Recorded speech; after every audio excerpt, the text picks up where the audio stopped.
이런 데에 가장 중요한 게 장 독소를 왜 만들어내는지를 알아야 돼요. 그중 가장 큰 주범이 바로 유해균입니다. 유해균? 네, 바로 네. 장 속에는 우리 몸의 이제 소화 기능을 좀 돕기도 하고 또 네. 병원균의 침입을 막고 면역력도 올려주는 게다가 혈중의 콜레스테롤까지 낮춰주는 좋은 균, 유익균이 있는 반면에 네. 반대로 암모니아 같은 독소를 만들고 또 노폐물을 쌓이게 해서 염증 반응을 일으키고 또 신진대사를 방해해서 질병의 위험을 높이는 유해균도 있죠.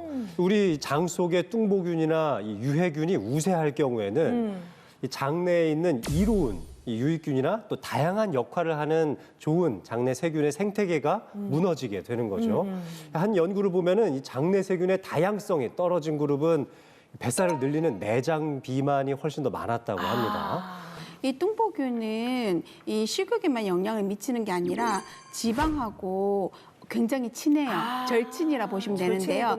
자, 화면을 보시면은 쌍둥이에요. 쌍둥이인데 한 명은 뚱뚱하고 한 명은 날씬해요. 근데 이 사람들의 변을 채취를 해서 무균지에게 각각 이식을 해요. 변이식을 했단 변이식을 말이에요. 했어. 근데 뚱뚱한 이제 쌍둥이한테 이제 그 변이식을 받은 쥐는 뚱뚱해졌어요. 그러네, 뚱뚱해졌네. 그리고 날씬한 쌍둥이에서 변을 이식받은 쥐는 날씬해요. 어머. 그러니까 결국은 이 뚱보균이 많을수록 우리 몸은 살이 찌고 계속 이제 다이어트를 하더라도 요요는 쉽게 온다. 이런 걸 이제 보여주는 실험이라고 볼 수 있죠.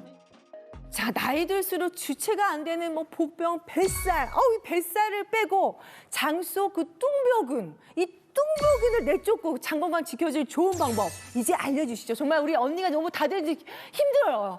방법 좀 이제 알려주시죠. 지치셨죠? 이제 우리 네네. 이만큼 떠들고 났으니까 예. 좀 솔루션을 드려야죠. 솔루션을 주시죠. 시간 예. 되지 네. 않았어요? 네. 자, 의학의 아버지 히포크라테스는요. 네. 모든 병의 시작이 장에서부터 된다. 그런 얘기를 남기기도 좋은 했습니다. 말씀하셨네. 현대인의 이 만병의 근원이라고 할 수 있는 비만까지 없애고 또 장 건강까지 지켜줄 수 있는 스페셜 제안. 뭐죠? 바로 유산균입니다. 유산균?